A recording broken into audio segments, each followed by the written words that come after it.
Já está em casa, graças a Deus. Segunda carta de Paulo aos Coríntios, capítulo de número 2. Quero que você abra a sua Bíblia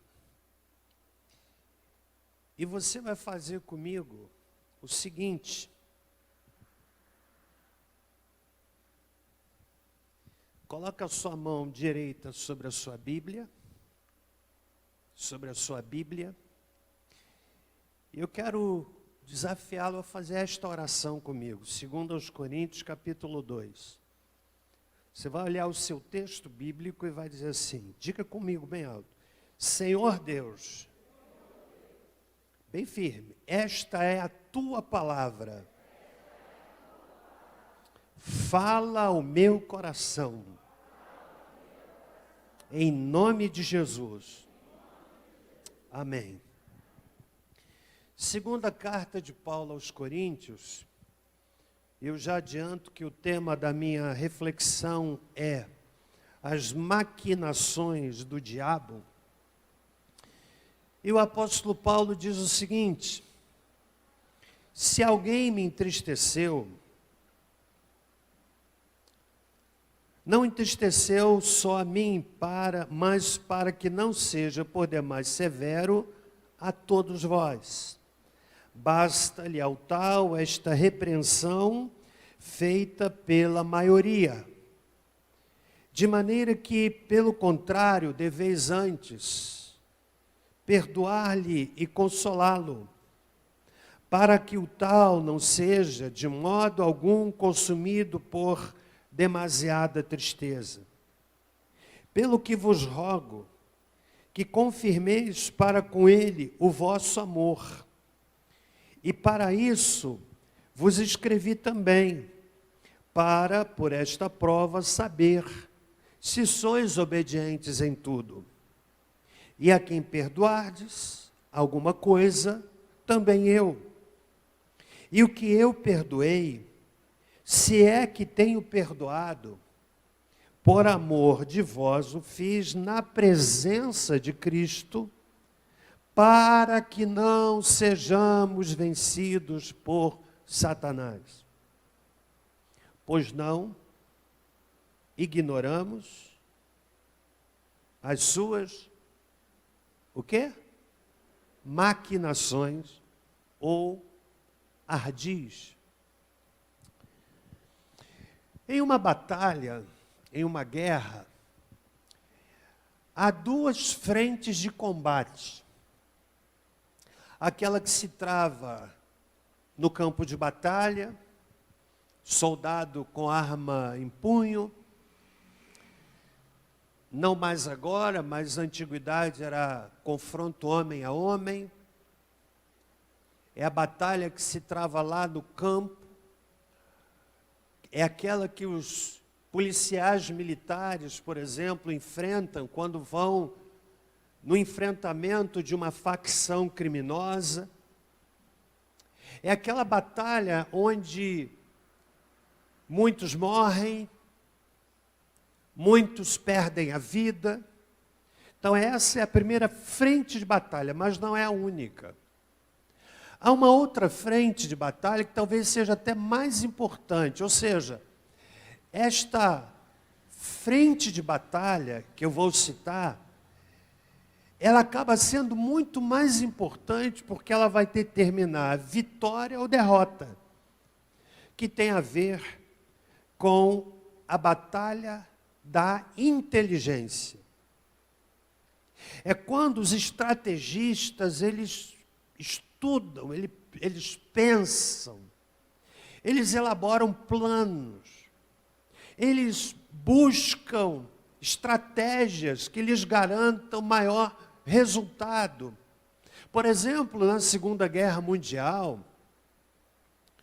quando as forças aliadas já estavam no final da batalha, o exército alemão, o exército nazista já desgastado por tantas frentes de batalha.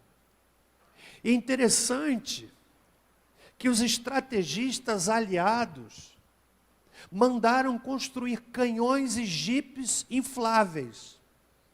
Isso é fato histórico. E aqueles canhões e jipes infláveis que uma pessoa poderia facilmente levantar, uma criança conseguiria levantar,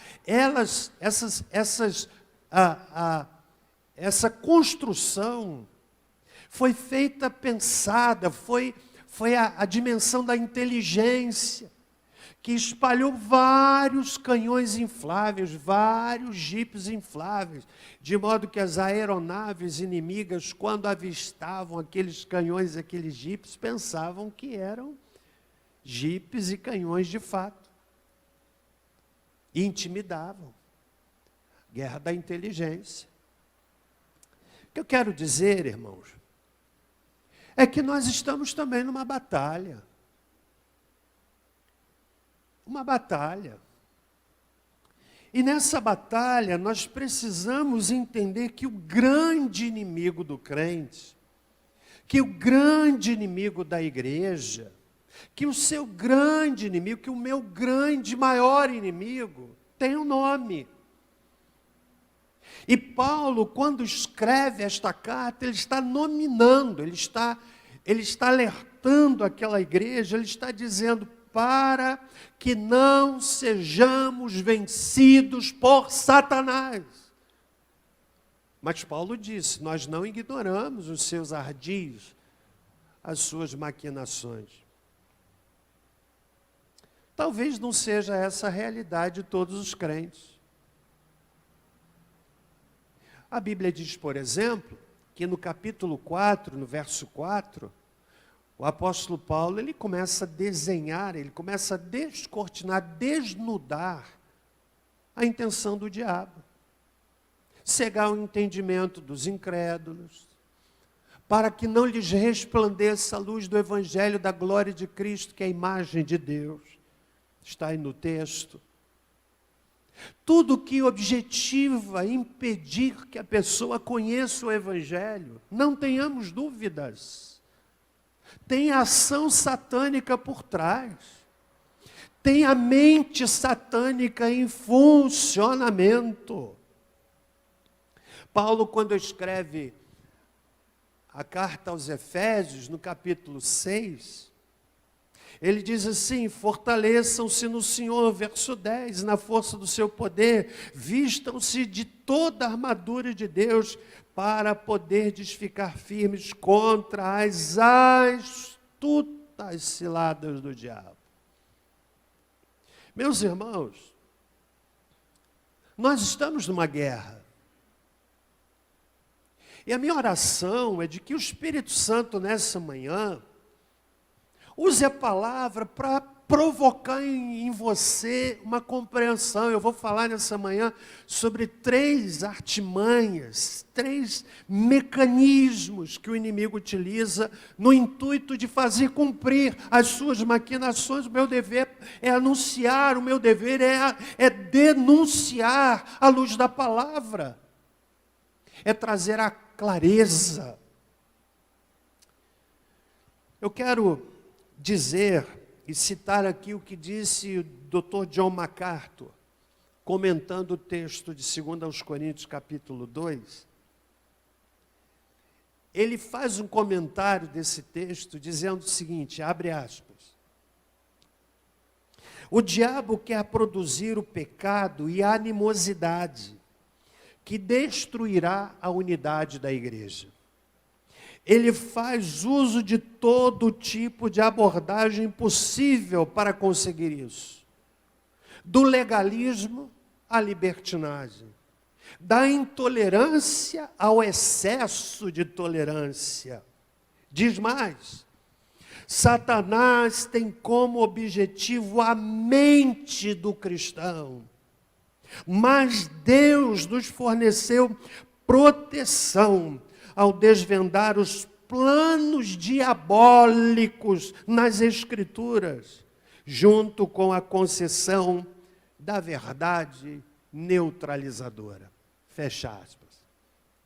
Dr. John MacArthur, ele diz então que Satanás tem como objetivo a mente do cristão.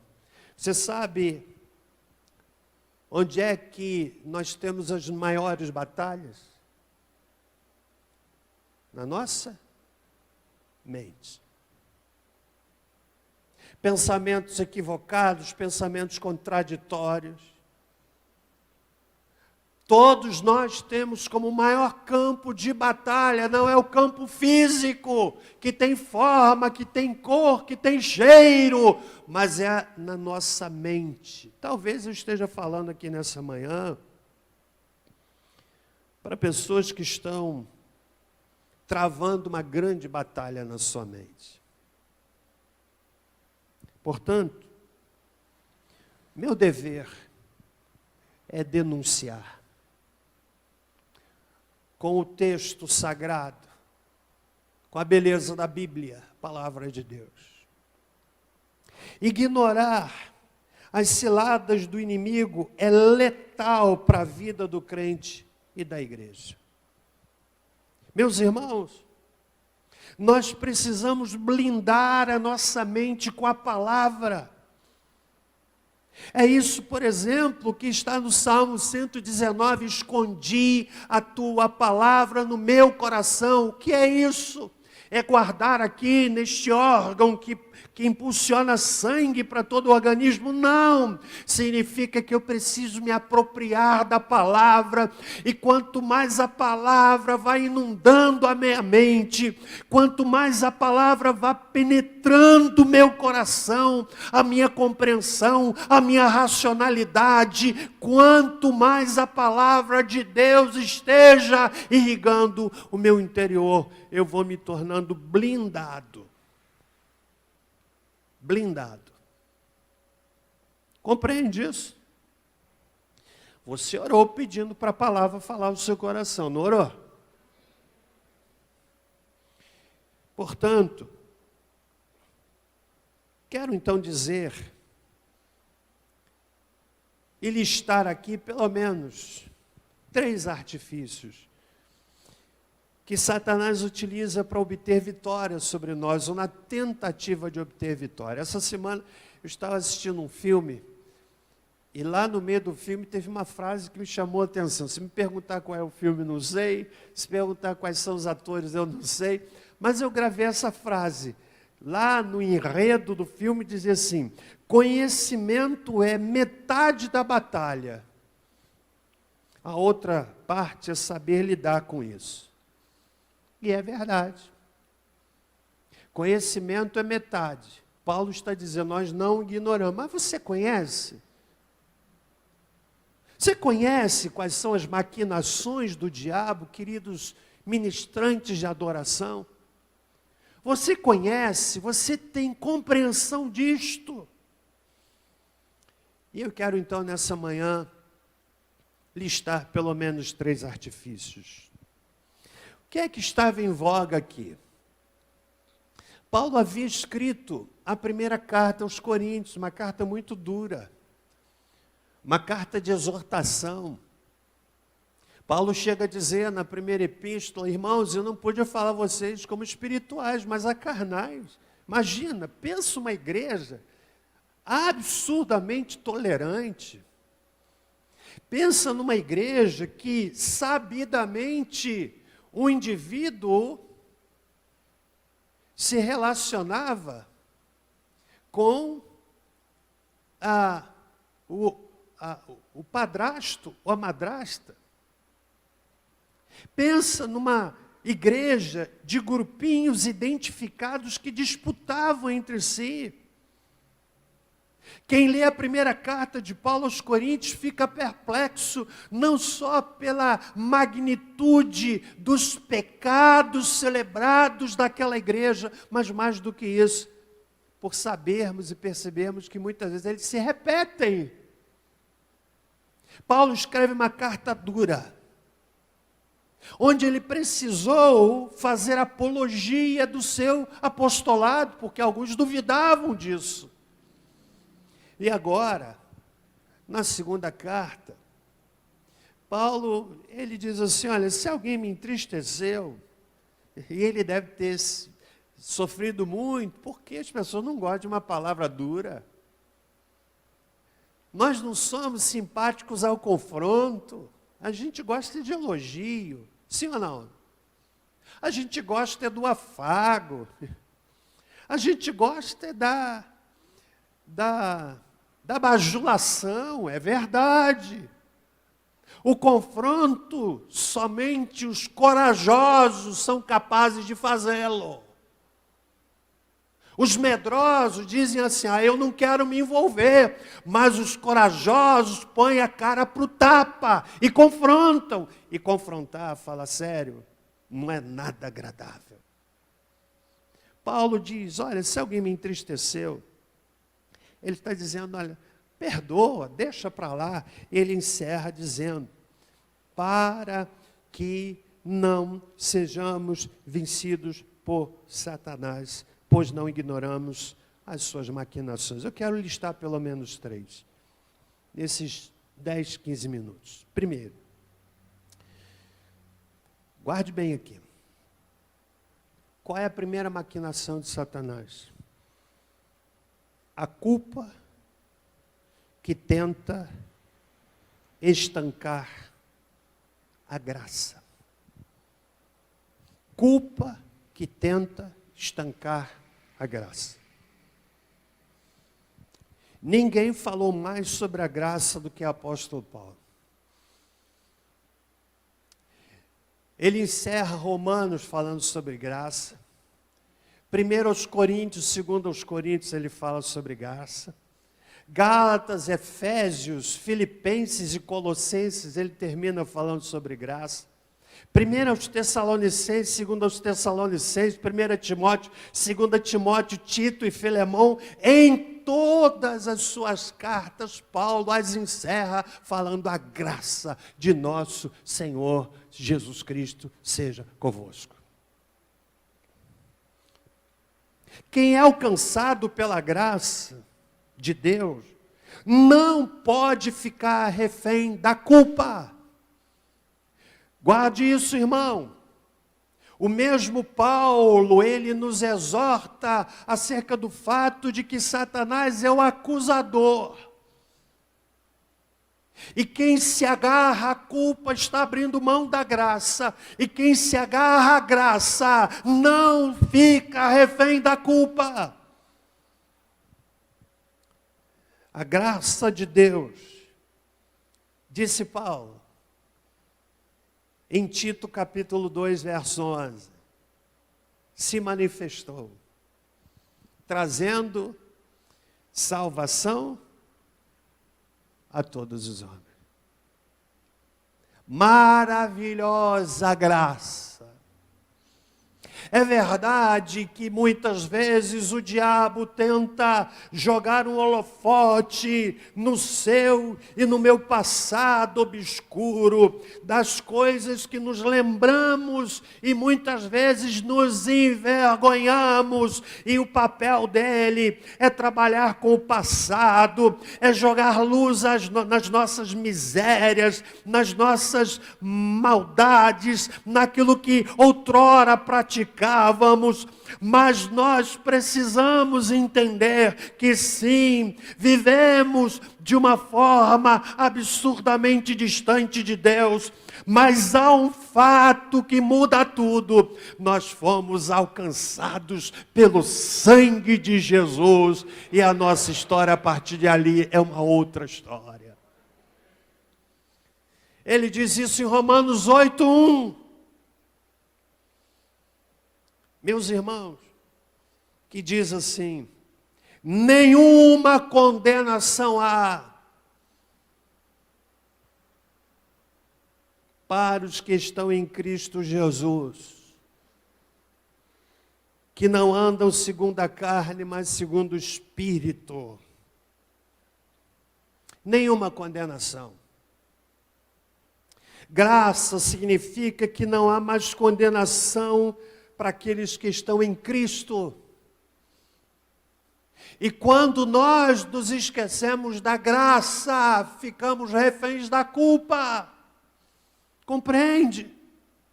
Talvez eu esteja falando aqui a pessoas que estão arrastando uma culpa, que faz com que a sua vida religiosa se torne um fardo.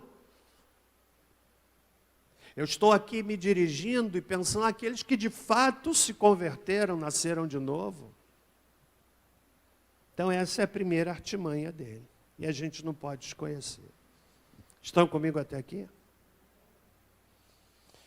Você sabe qual é outra estratégia? Distração, que suga a nossa energia. A distração nos leva a lutar contra o inimigo errado. Há vários elementos que cooperam, concorrem para a distração. Ressentimento. Oi, olha para mim aqui, amado. Relacionamento pressupõe possibilidade de ficarmos ressentidos. Sabia disso?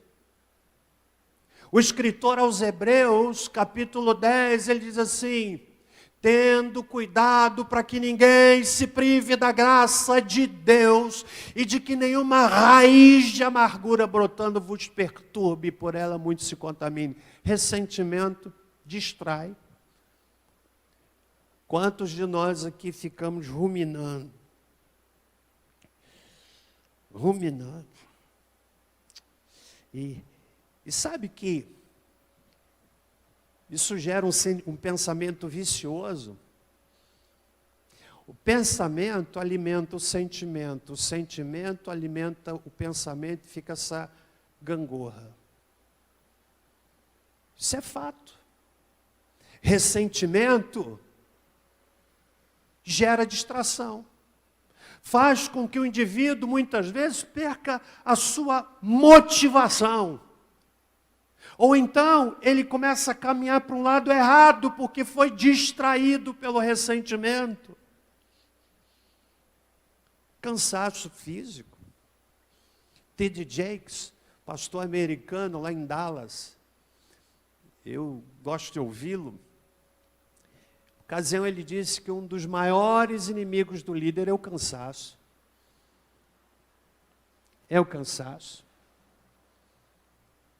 E é verdade. Irritação.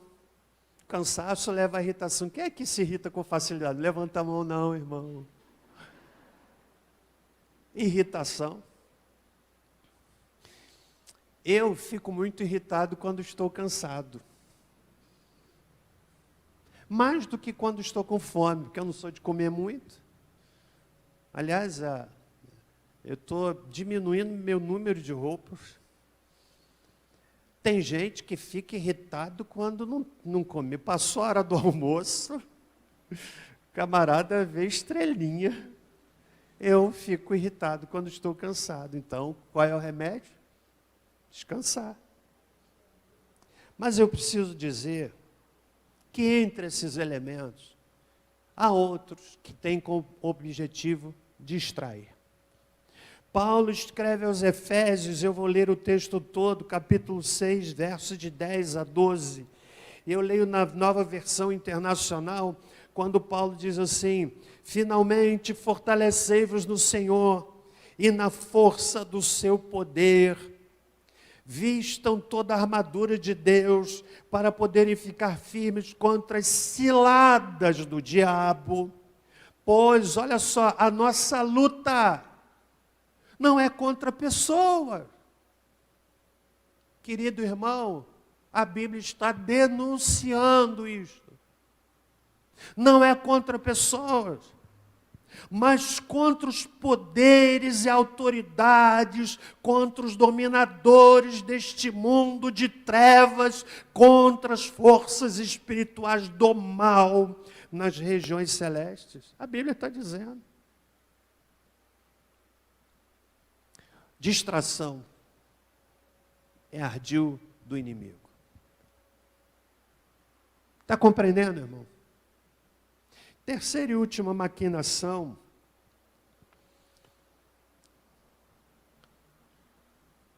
A infiltração que compromete a santificação. Uma das estratégias mais utilizadas em uma guerra é infiltração. É quando a pessoa entra no exército inimigo, fazendo-se igual, para promover uma destruição de dentro para fora. É nessa perspectiva que inserem-se os espiões. A história da espionagem é muito interessante. A história de mulheres lindas que, cooptadas por um exército, seduziram comandantes do exército inimigo, e depois de um processo de sedução, de proximidade, planos reservados, planos engendrados apenas no alto comando, passam a ser compartilhados na cama, na sedução. Não são poucas as histórias que relatam a infiltração do inimigo no exército oposto para miná-lo de dentro para fora. Eu diria que no caso da igreja, às vezes a infiltração por meio de pessoas que não são convertidas, passam a fazer parte da igreja. A pessoa não é convertida, entra na igreja e gera um estrago tremendo. Mas eu quero pensar uma outra forma de infiltração que tem sido trágica para a igreja do Senhor. É aquela que vem por meio e por conta da introdução de valores do mundo na igreja e na vida do crente. Irmãos, o mundo entrou na igreja e é um fato. Triste, mas é um fato. Num processo pensado há muitos anos atrás, quando, por exemplo, se ganhou a educação. Há 20, 30 anos atrás, os problemas que nós tínhamos com os crentes, os membros da igreja, tinham a ver com o fato de que o menino bebeu, de que o menino foi para o cinema. Era uma coisa mais circunscrita. Hoje, os conflitos que estão habitando a mente de muitos crentes têm a ver com: será que Deus existe? São questões que têm a ver muito mais com caráter intelectual,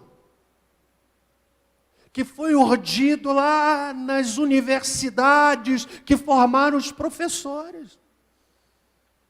Aí o menino está lá na sala de aula, ouve o seu professor de antropologia fazendo uma ardorosa defesa do evolucionismo. Ele fica pensando: é verdade. E essa visão estranha, a escritura vai ganhando a mente de muitos meninos e meninas. Quantos deles cantam aqui, cantam as canções do ministério infantil e começam a entrar na universidade, tornam-se céticos. Meus irmãos, a infiltração mina a santidade da igreja. Olha para mim. Às vezes eu tenho um sentimento de inadequação nas minhas pregações. Porque hoje é fácil acompanhar a vida de muitas pessoas. Não que nós estejamos atrás da vida delas, mas porque elas as expõem onde? Nas redes sociais. Olha para mim. Aí eu fico pensando: caramba, o membro da igreja está cantando essa nojeira? Cara, tem alguma coisa errada? O membro da igreja está indo em tal lugar porque o camarada vai. E, ó.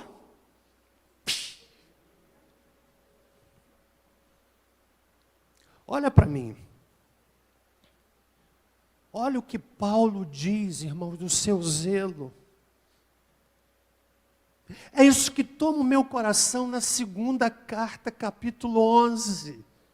Eu vou ler na Nova Versão Internacional, se vocês estiverem aí, 2 Coríntios, capítulo 11. Eu estou caminhando para o fim, mas eu não posso deixar de dizer isso.